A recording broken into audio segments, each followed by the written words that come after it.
Hello friends, our topic for today is even-mindedness. Let us see what Swami Kriyananda ji writes about even-mindedness in his book Affirmations for Self-Healing. Swamiji writes, even-mindedness. Many people confuse progress with movement and with outward change. Thus, the more dust of excitement they can stir up, the more productive they feel they are. The more they get swept up into a happy mood when things go well, the better they imagine things have gone. And their answers to every slump is to cast about for some other thing to sweep them high once more. Such lives are like cars driven over deeply rutted roads. Their movement is almost as much up and down as it is forward.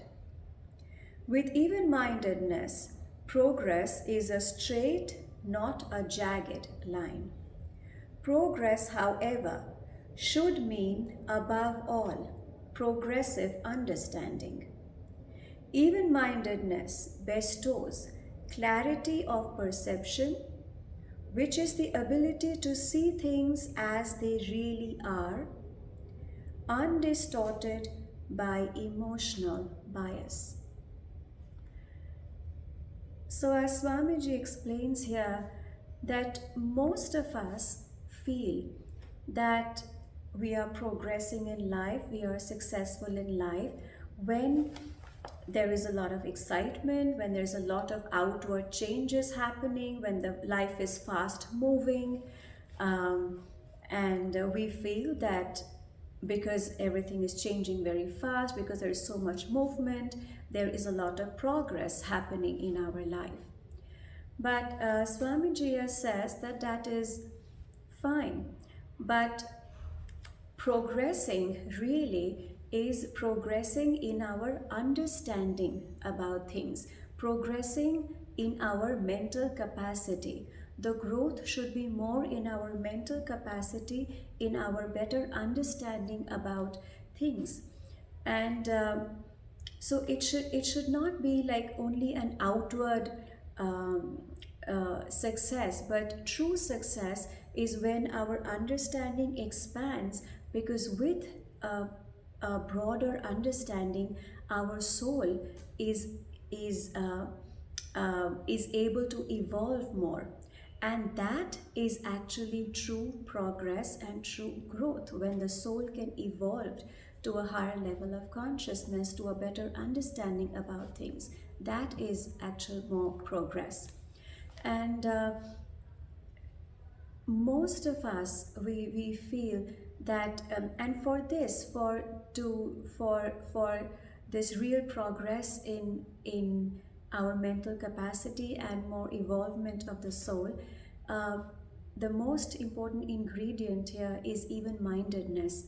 Because when we are not even-minded, and when we are too much disturbed with outward changes in life, when these outward changes in circumstances, in situations, influence our emotions, and we become very moody, we become restless, then we are unable to see things as they really are, and we are unable to perceive things clearly, make correct decisions, and that affects our growth.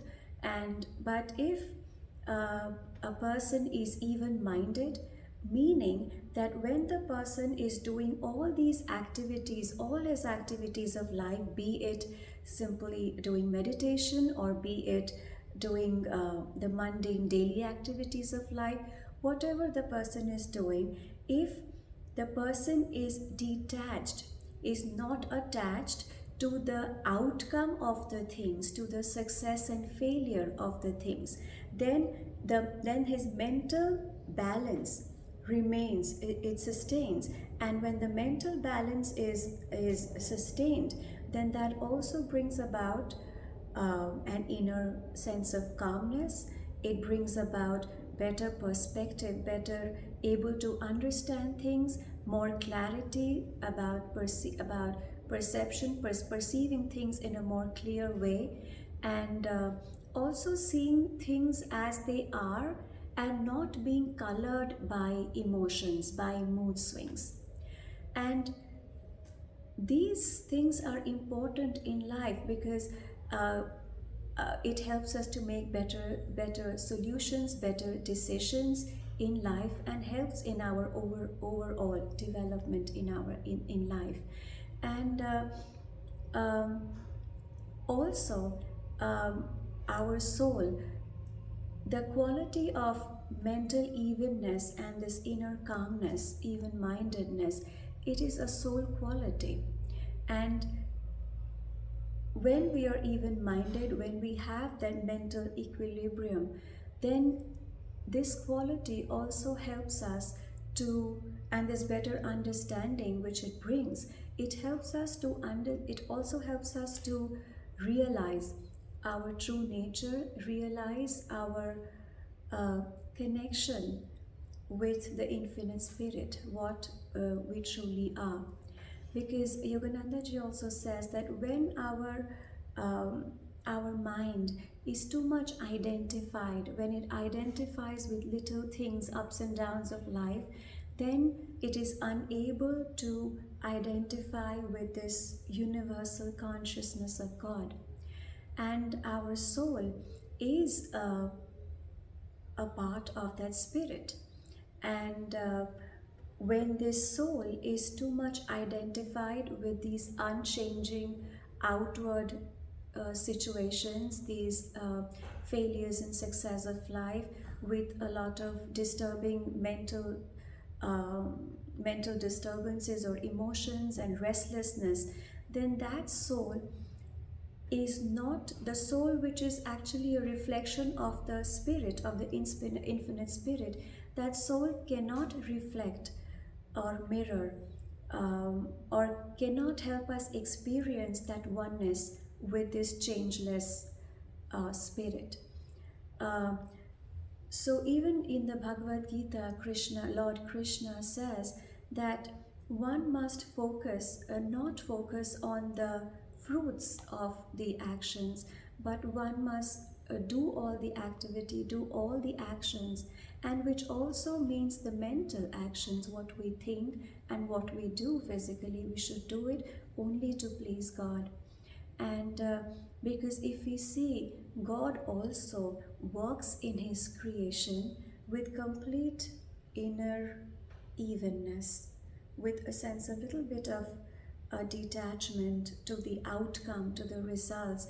So, with that complete inner evenness, and as a child of God, we also should do our duties with that inner evenness, because only in that consciousness we are able to feel and experience that oneness with the spirit, with the God, with the divine within.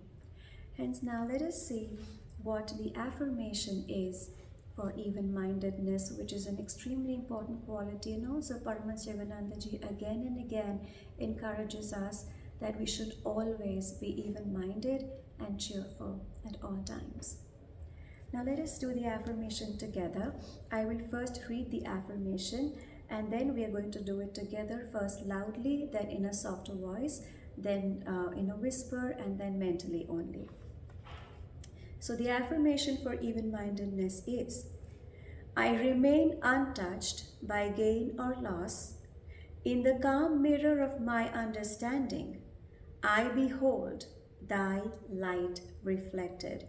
So here again the affirmation says that I remain untouched by the gain or loss, by the outward changes in life, by success and failure.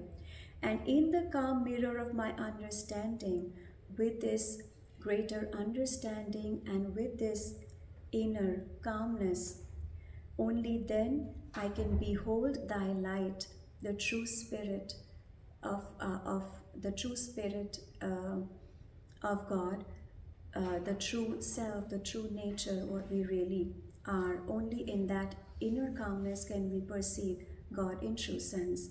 So let us do the affirmation now together. Repeat after me. I remain untouched by gain or loss. In the calm mirror of my understanding, I behold thy light reflected. I remain untouched by gain or loss. In the calm mirror of my understanding, I behold thy light reflected. Now in a softer voice, I remain untouched by gain or loss.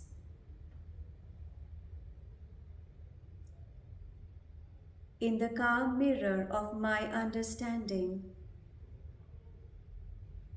I behold thy light reflected. I remain untouched by gain or loss. In the calm mirror of my understanding, I behold thy light reflected.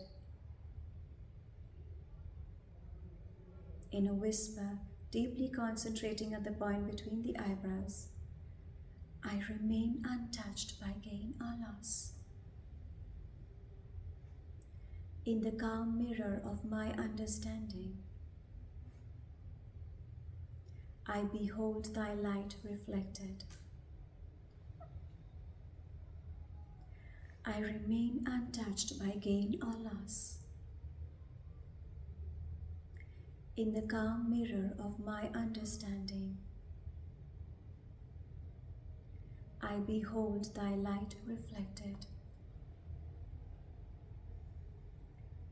Now only mentally, closing the eyes, deeply concentrating at the point between the eyebrows. I will say it loudly, repeat mentally only. I remain untouched by gain or loss. In the calm mirror of my understanding, I behold thy light reflected. I remain untouched by gain or loss. In the calm mirror of my understanding, I behold thy light reflected.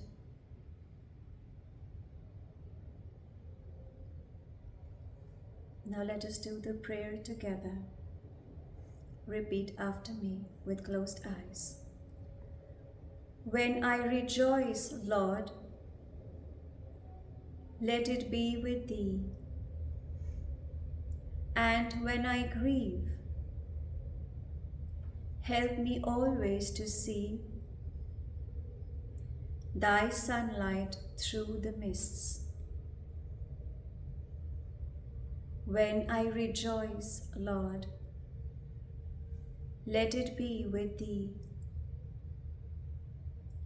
And when I grieve, help me always to see thy sunlight through the mists. Keeping your eyes closed for a few moments, taking these words more deeper. And now when you feel ready, you can gently open your eyes. Thank you. Om.